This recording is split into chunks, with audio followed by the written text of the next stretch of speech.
जी नहीं, ऐसा कुछ नहीं है, सब ठीक है। देखिए, आपने जो कुछ सुना है सब गलत सुना है। किस पे गुस्सा हो रहे हो शौर्य बेटा? भाऊजी, लोगों को कुछ और काम ही नहीं है, जब देखो बस दूसरों के बारे में बात करते रहते हैं। पिछले आधे घंटे में तीसरा फोन है, पूछ रहे थे कि सिंघानिया परिवार के बारे में जो कुछ सुना है वो सही है या गलत है। धीरे बेटा धीरे। मुझे भी 2-3 लोगों का फोन आया। कहने को तो सब शुभचिंतक है, लेकिन मन में कुछ और ही होता है। छोटा सा शहर है बेटा, बिरादरी में बात फैलते देर नहीं लगती। और ये बातें एक बार फैल जाए तो लोगों का मुंह बंद करना मुश्किल हो जाता है।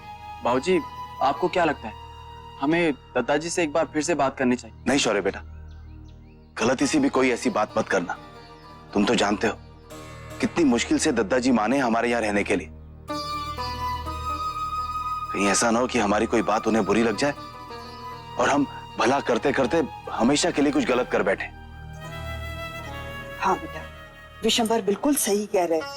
संपत्ति खो जाए तो इंसान सहन कर सकता है, लेकिन मान सम्मान खो जाए तो सहन करना बहुत मुश्किल होता है। दादाजी का अनुभव, समधी जी की मेहनत और जमाईसा की लगन, ये तीनों मिल जाएंगे ना तो बहुत जल्दी इस समस्या का कोई ना कोई हल निकल जाएगा। हमें पूरा यकीन है।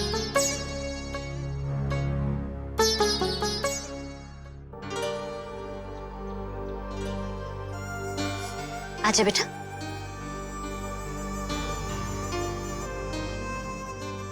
कुछ चाहिए क्या?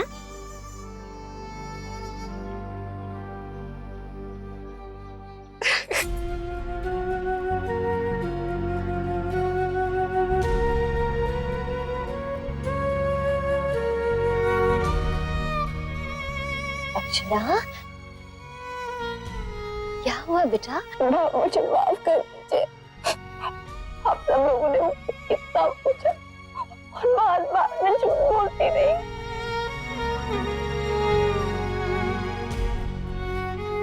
पर मैं क्या करती? आपने भी मुझसे पूछा और मैं। अक्षरा बेटा, हम समझ सकते हैं आप हमें चिंता में नहीं डालना चाहती थी, लेकिन बेटा दुख बांटने से हल्का हो जाता है। अगर आप हमें ये सब कुछ पहले बता देती तो शायद हम कुछ मदद कर पाते और बात यहां तक नहीं पहुंचती। पर मैं क्या करती बाबूजी? मैं तेरी मुश्किल समझ सकती हूँ बेटा। विशंबर, विदाई के समय हम ही अपनी बच्चियों को शिक्षा देते हैं ना कि आज से अपने घर की बात घर से बाहर नहीं निकलनी चाहिए। ससुराल का मान सम्मान ही आज से सब कुछ तेरे लिए। हमारी अक्षरा ने उसी शिक्षा का तो पालन किया है।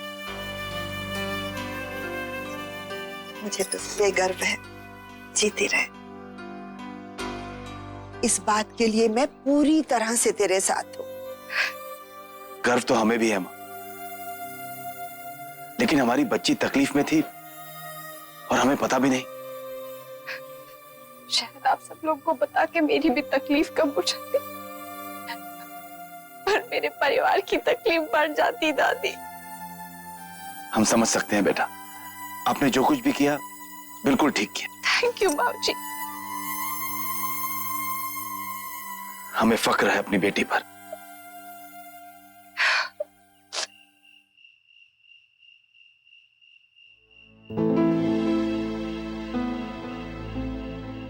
अरे दादाजी, दादाजी आप यहाँ नहीं, आप यहाँ इधर बैठिए। दादाजी देखिए, हमारे परिवार एक है और आप हमारे बड़े हैं, इसलिए आपका स्थान यहां है। आइए।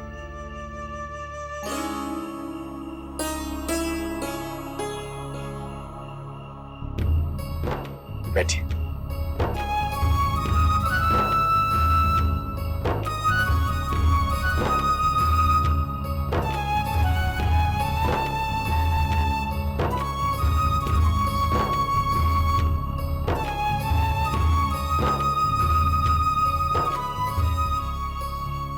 जमाईसा, विराट जी ना।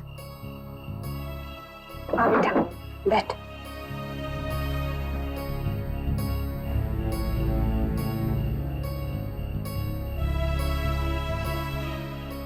गायत्री बहन, भाभी माँ, आप लोग भी विराजिए ना। नहीं नहीं, हम आपके साथ बाद में भोजन करेंगे। भाई साहब, आप सब विराजिए ना। जी।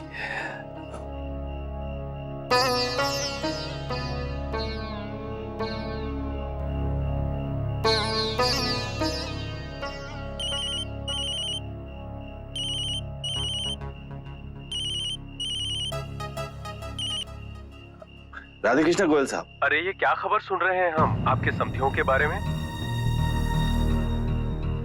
कहते हैं बहुत नुकसान हुआ है, घर गिरवी रख दिया। ये नौबत आई कैसे? गोयल साहब, हम भोजन कर रहे हैं, हम आपसे बाद में बात करते हैं। राधे कृष्ण।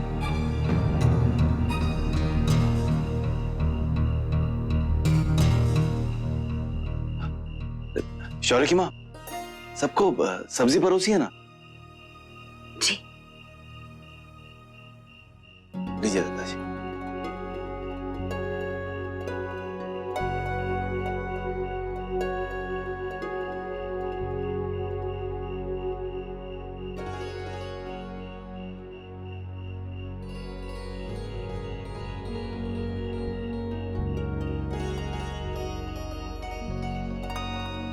कड़ी बहुत अच्छी बनी है।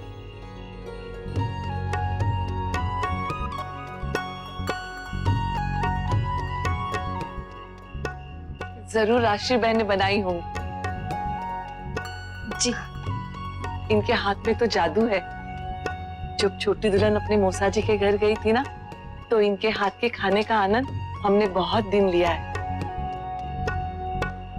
खा के पेट भरता था, पर मन नहीं। भाभी माँ, ऐसा कुछ नहीं है, ये तो आपका स्नेह है जो इतनी तारीफ कर रही। आप तारीफ के योग्य हैं राजश्री बहन, इसीलिए हम करते हैं। हाँ, पूछो छोटी दुल्हन से। मैं हमेशा इससे कहती हूँ, जब आप हमारे घर रहती थी तब कितना अच्छे से सब संभालती थी, हमेशा काम में लगी रहती थी। कभी आंगन में मसाले सुखाती थी, कभी तुलसी के दिए साफ करती थी, और कुछ नहीं तो ऊपर मंदिर में भगवान बस।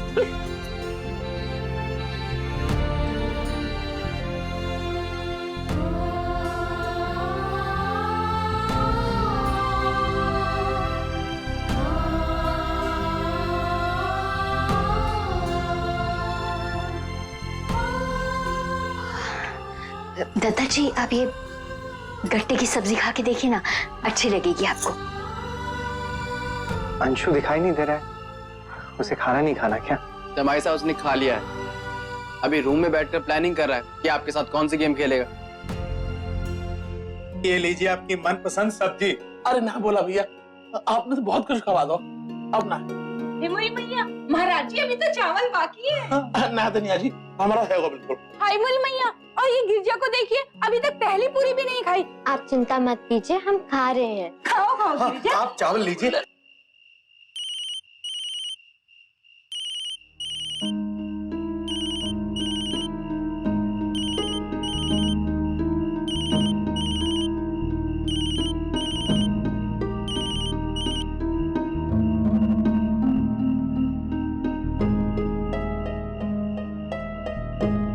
जमाई साहब, आपको एक जोक सुनाता हूँ। हाथी और चींटी में बड़ी दोस्ती थी, लेकिन हाथी के पापा को उनकी दोस्ती पसंद नहीं थी। हाथी और चींटी खेल रहे थे कि ऊपर से हाथी के पापा आ गए। पता चींटी ने क्या कहा? चुप जा चुप जा चुप जा। कहाँ पता है? चींटी के पीछे। अरे आपको कैसे पता?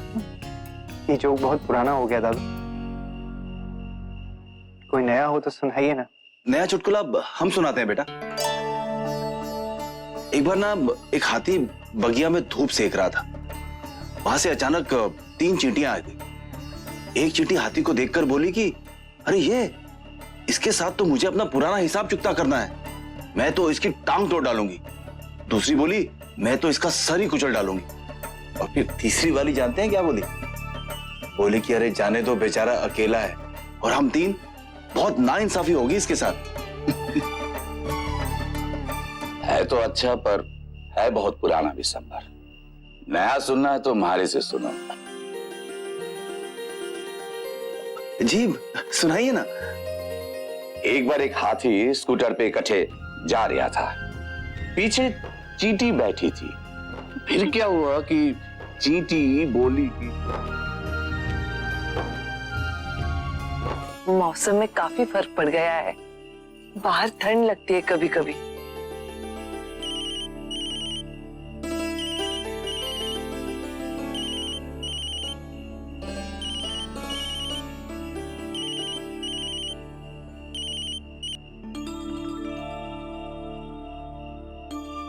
वर्षा, जा बेटा, भाभी माँ के लिए शॉल लिया। नहीं नहीं, मैंने तो बस ऐसे ही कहा था।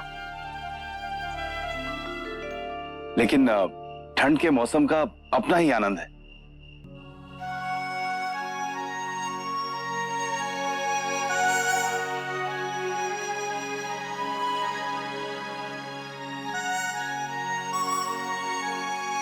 क्या सोच रही है?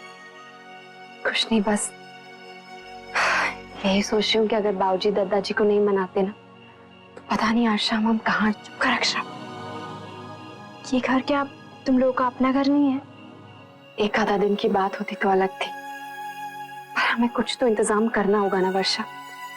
क्या होगा, कैसे होगा, मुझे तो ये सोच सोच कर घबराहट हो रही है। लेकिन अक्षरा, घबराने से काम नहीं चलेगा। मैं समझ सकती हूँ कि तुम लोगों पर क्या बीत रही होगी, और पता है जब सब साथ होते हैं ना तो हर मुश्किल आसान हो जाती है।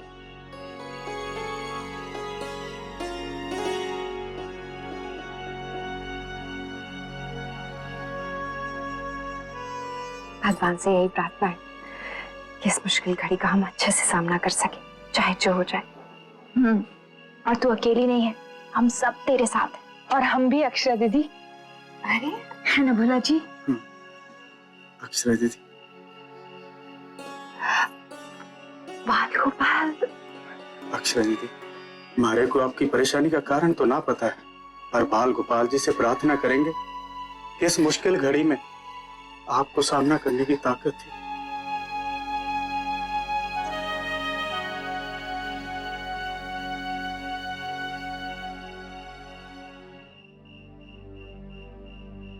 आप लोगों के सोने का इंतजाम बाहर आउट हाउस में कर दिया, वो आपको दिखा देगा। धन्यवाद। अरे बाकी कोई जरूरत नहीं, सॉरी बेटा, हम तो वहीं सो जाएंगे। महाराज जी, जब सुविधा है तो परेशानी कैसे? धन्यवाद। कोई बात नहीं। धनिया, बोला, देखना कोई परेशानी ना हो इन्हें। माँ, दाल पकवान तो बन जाएगा, लेकिन अगर भाभी माँ और दादाजी को कुछ हल्का खाने का मन हुआ तो? बेटा, इसीलिए मैंने अक्षरा को बुलाया है। भाभी माँ और बाकी सबके बारे में तो मुझे मालूम है, लेकिन गायत्री बहन और दत्ता जी की पसंद नापसंद नहीं मालूम है। अक्षरा ही ठीक से बता पाई। यही सही रहेगा, पहले से ही अच्छी तरह से सब कुछ जान लो, ताकि समय पर सारी तैयारी हो सके। आपने बुलाया माँ? आजा बेटा, आ, बैठ, आराम से। देख बेटा, सच सच बताना। हाँ, इंतजाम ठीक है ना? किसी को कोई परेशानी, कोई शिकायत तो नहीं है? नहीं माँ, ऐसी कोई बात नहीं। आप इतना क्यों सोच रही हैं? नहीं, ऐसा हो सकता है कि जल्दबाजी में हमसे कोई कमी रह गई हो, और मैं ये भी अच्छी तरह से जानती हूँ, चाहे कोई भी कमी रह गई हो, कोई कुछ नहीं कहेगा। लेकिन बेटा, अगर तुझे ऐसा कुछ लगे ना तो तू फौरन बता देना। माँ, मैंने कहा ना, कोई परेशानी नहीं है। और आप सब लोग अभी तक सोए क्यों नहीं? 11 बज गए। कल के खाने के बारे में तय कर रहे थे। ये सब क्या कर रहे हैं आप? बेटा देख, खाना तो बनाना ही है, बेहतर यही होगा कि पसंदीदा खाना बनाए। हाँ बेटा, बस तू 2 मिनट यहाँ बैठकर सबकी पसंद नापसंद बता दे। खाना तीखा रहेगा, सादा रहेगा। उसके अलावा बेटा किसी को कुछ खास चाहिए हो, मतलब कुछ आदत हो, तो हम वो भी बना देंगे। हाँ, वो दादाजी सुबह खाली पेट तो लिखती जा। हाँ, दादाजी सुबह खाली पेट तांबे के लोटे में रात का रखा पानी पीते हैं। तांबे का लोटा तो हमारे घर में एक ही है ना, वो पूजा वाला। नहीं दीदी, भंडार घर में है, मैं भोला से कह के निकलवा देती हूँ। हाँ, और बता बेटा। और हाँ, और वो सुबह चाय नहीं पीते, आंवले का जूस पीते हैं। आंवले का रस तो है नहीं दीदी। भगवान, अब अब इस समय तो दुकानें भी बंद हो गई होंगी, पहले पता होता तो मंगवा लेते। माँ आप चिंता मत कीजिए, वो पास में जो मेडिकल शॉप है ना, जो 24 घंटे खुली रहती है, वहाँ शौर्य को भेजकर मंगा लें। अक्षरा बेटा ये तो बता, नाश्ते में और दोपहर के खाने में क्या खाएंगे? काकी सब लोग सब कुछ खा लेते हैं, बस माँ को हींग का छौंक पसंद नहीं है और हरी चटनी वो बहुत शौक से खाती है। हरी चटनी और हींग का चोखा। हाँ बेटा बस ये बता दे कि मसाले वगैरह कैसे रहेंगे? मसाले कम, बिल्कुल कम। यहाँ हम जितना खाते हैं ना उससे भी बहुत कम। हाँ और कल दिन में चने बना लूं या कुछ भी बना लीजिए, मैंने कहा ना सब लोग सब कुछ खाते हैं। अच्छा अभी मुझे बहुत नींद आ रही है, मैं सोती हूँ और मैंने अभी चेंज भी नहीं किया है। ठीक है बेटा, जहाँ आराम से सो।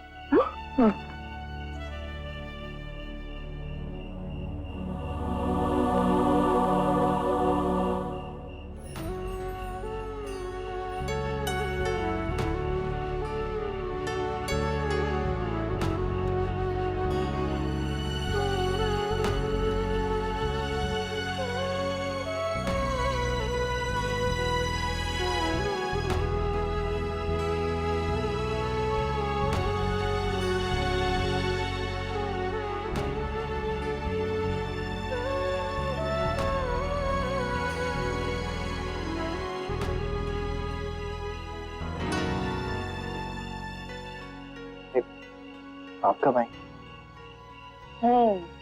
शादी के 2 साल बाद ये हाल है। मुझे तो लगा था कि शादी के 10-15 साल बाद ये हाल होगा, जब आपको ख्याल ही नहीं रहेगा कि मैं कब आई और कब गई। ऐसा दिन हम दोनों के बीच कभी नहीं आएगा अक्षरा। आपको इतना टाइम क्यों लग गया? वो माँ ने बुलाया था, पूछ रही थी कि कल नाश्ते में क्या बनाऊं। अक्षरा प्लीज माँ से कहिए ना, इतना परेशान मत हो। वैसे भी हमारी वजह से उन्हें काफी तकलीफ। नैतिक आप ऐसा क्यों बोल रहे हैं? कैसी तकलीफ?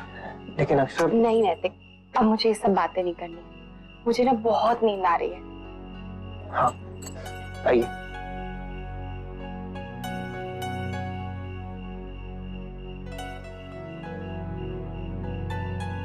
आप भी सो जाइए ना। आप सो जाइए, मुझे भी नींद नहीं आ रही।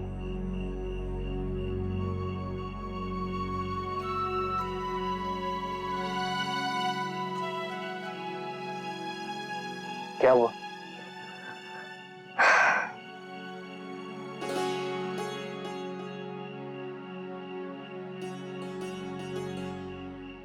कितनी अजीब बात है ना नैतिक। जब मेरी शादी हुई थी तो सबसे ज्यादा चिंता मुझे इसी बात की थी, नई जगह, नया कमरा, पता नहीं मुझे नींद आएगी या नहीं। इस कमरे में सोने की इतनी आदत जो हो गई थी, और आज देखिए यही कमरा मुझे पराया लग रहा है। हाँ, क्योंकि अब आपका कमरा कहीं और है। अगर आप वहां होती तो आप आराम से सो जाती। नींद तो मुझे यहाँ पे भी आएगी, लेकिन तब जब आप मुझे एक अच्छी सी लोरी गा के सुनाएं। क्या मैं? हाँ क्यों नहीं सुनाएंगे? आप जानती हैं मुझे गाना नहीं आता है। आता नहीं है या गाना नहीं चाहते? अरे आप क्या? अच्छा ठीक है मत गाइए, बेचारा बेबी भी ऐसे ही जागता रहेगा। अक्षरा प्लीज। नैतिक प्लीज। अक्षरा आप गाइए ना, आप अच्छा गाती हैं। मैं कैसे गाऊं? मैं गाऊंगी तो सोऊंगी कैसे? आप ही को गाना पड़ेगा। आप ये क्या? गाना गाना गाना गाना गाना गाना। मैं गाता हूँ, आप लेट जाइए। ओके।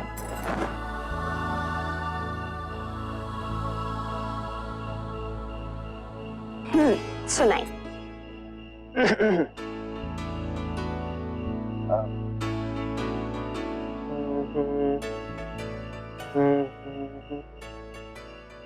आँखों में मीठे सपने लेके सो जा बिटिया रानी, कुछ ही पल में आ जाएगी चुपके से निंदिया रानी। अब आप हंस क्यों रही हैं? माँ भी तो बिल्कुल ऐसे ही गाती हैं अक्षरा। आप ही ने तो बताया था। माँ ऐसे नहीं गाती है, आप ऐसे गाएंगे ना तो किसको नींद आएगी? तो फिर अब और क्या गाऊं? कुछ भी गाइए, मुझे नहीं पता, मुझे तो बस गाना सुनना है। अच्छा। आप भी ना। आप कभी नहीं गाते।